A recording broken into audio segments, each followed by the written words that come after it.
Telugu digital media network లో political కేటగిరీలో number 1 కేవలం 72 గంటల్లో 1,50,00,000 వ్యూస్ పైగా పాపులర్ టీవీ నెట్వర్క్. ఎన్నికలకు సంబంధించి జగన్మోహన్ రెడ్డి సామాన్యులే స్టార్ క్యాంపెయినర్లుగా అయితే ఆయన చెప్పడం జరిగింది. అయితే అందులో భాగంగా చాలామంది సామాన్యుల్ని స్టార్ క్యాంపెయినర్లుగా సెలెక్ట్ చేయడం జరిగింది. ప్రస్తుతం మనతో పాటు కొంతమంది స్టార్ క్యాంపెయినర్లు ఉన్నారు, మాట్లాడదాం. అమ్మ, మీ పేరు, ఎక్కడి నుండి వచ్చారు? నా పేరు జి కళ్యాణి. మేము శ్రీకాకుళం నుండి వచ్చాము. మా వర్గం శ్రీకాకుళం. మేము స్టార్ క్యాంపెయిన్ ఎందుకు అయ్యామంటే, మాకు వచ్చిన నవరత్నాలు అనే పథకాల బట్టి, నేను ఒక మీడియా వచ్చింది మీలాగే, అందులో వచ్చిన మా సంక్షేమ పథకాలన్నీ మాకు వచ్చిన పథకాలు చెప్పాను. చెప్తే అప్పుడు సాక్షిలో ప్రచారం చేశారు. దాన్ని బట్టి మన జగనన్న చూసి ఆ న్యూస్ మాకు మీరే స్టార్ క్యాపిటల్ అని చెప్పి ప్రచారం చేశారు. దానివల్ల చాలా చాలా గర్వంగా ఉంది.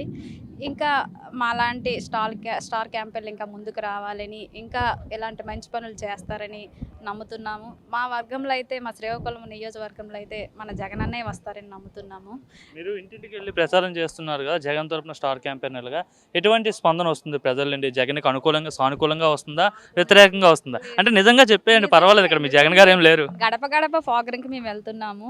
అమ్మ, మేము తిన్నాము, మాకు వచ్చిన మేలు, మేము ఎటు వెళ్ళిపోతాం, మీకే మేము ఓటేస్తామని నమ్మకం ఇస్తూ, మాకు భరోసా ఇస్తూ, మాకు హారతలు ఇచ్చి బొట్టు పెట్టి ఘనంగా స్వాగతం ఇస్తున్నారు. ఎందుకంటే మళ్ళీ మనకు జగనే వస్తారు, జగనే కావాలి అనుకొని మాకు ధైర్యం చెప్తున్నారు. మాకు కూడా చాలా గర్వంగా ఉంది అన్నయ్య వస్తారని. ఇటుపక్క చాలా సామాన్యులు, అంటే మీలాంటి సామాన్యులు ప్రచారం చేస్తున్నారు, అటువైపు సెలబ్రిటీలు వస్తున్నారు కదా, సినిమా హీరోలు కావచ్చు, లేదంటే నటులు వస్తున్నారు, ఆర్టిస్టులు వస్తున్నారు, జబర్దస్త్ వాళ్ళు వస్తున్నారు. సో అటువైపు ఎక్కువ మంది ఉంటారు కదా. అదేం లేదు సార్, ఇప్పుడు మంచి జరిగిందంటే ఎవరైనా మంచి వైపే వెళ్తాం, చెడు వైపు వెళ్ళం కదా. అలాంటిది అన్న వచ్చారు కాబట్టి మంచే జరుగుతుంది, ఇంకా డెవలప్మెంట్ అవుద్ది, ఇంకా మాలాంటి యూత్ ఇంకా ముందుకు వస్తారు, ఇంకా చాలా వరకు చాలా చాలా మంచే జరుగుతుందని నమ్ముతున్నాము. ఇంకా ఎందుకంటే నాడు నేడులో చాలామంది పిల్లలు అభివృద్ధి చెందారు సార్. నాడు నేడు అంటే మా పిల్లలు అందులో ఫస్ట్ క్లాస్ నుండి అందులో చదువుతున్నారు. మా పాప హెల్త్ బాగాలేకపోయినా ఇప్పటికి మార్కులు 451 తెచ్చుకుంది, చాలా గర్వంగా ఉంది. అలాగే స్కూల్ కూడా చాలా అభివృద్ధి చెందింది. నేను అందులో చైర్మన్గా ఉండేటప్పుడు గతంలో ఒక 5 సంవత్సరాలు ఉన్నాను, ఇప్పుడు కూడా ఉన్నాను.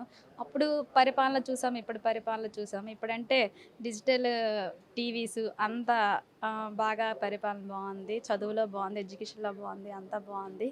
ఇంకా క్లాస్కి ఒక టీచర్ కూడా పెట్టారు. చాలా గర్వంగా ఉంది జగన్ అన్న వచ్చి ఇలా చేసినందుకు. పవన్ కళ్యాణ్ కూడా పోటీ చేస్తున్నాడు కదా, పవన్ కళ్యాణ్ పరిస్థితి ఎలా ఉండబోతుంది? గతంలో 2 చోట్ల ఓడిపోయారు పవన్ కళ్యాణ్, మరి ఈసారి ఎలా ఉంటుంది పిఠాపురంలో?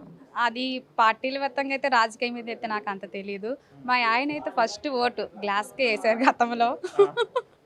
గతంలో వేస్తే, మా అన్నయ్య వస్తారు, నువ్వు వేస్తే ఇయ్యు, లేకపోతే లేదు, నాతో గొడవ కూడా పడ్డారు. లేదు, నేను మా జగన్ అన్నకే వేస్తానని నేను వేశాను. మరి పవన్ కళ్యాణ్ సార్ అంటే మరి మనకి తెలిసిందే. ఈసారి మీ ఆయన ఎట్టేస్తారు? గతంలో గాజుకి వేశారు, గాజుకి, అది చాలా విన్నారు, చూశారు. ఇప్పుడు జగన్ అంటే చాలా చాలా పిచ్చి, చాలా చాలా ఇష్టం. ఇంట్లో పెద్ద స్టార్ ఫోటో కూడా పెట్టుకున్నారు జగన్ అన్నదే.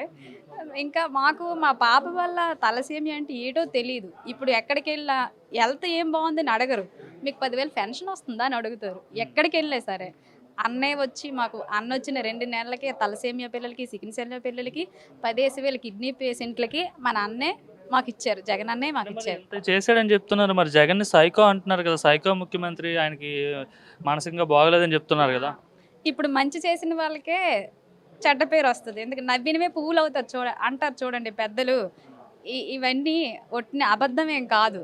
జగనన్న చేసినవి వారవలేక ఎన్నైనా ప్రచారాలు చేస్తారు. మన జగనన్న చాలా చాలా బెస్ట్. మన ఓటే జగనన్నకి వేద్దాం.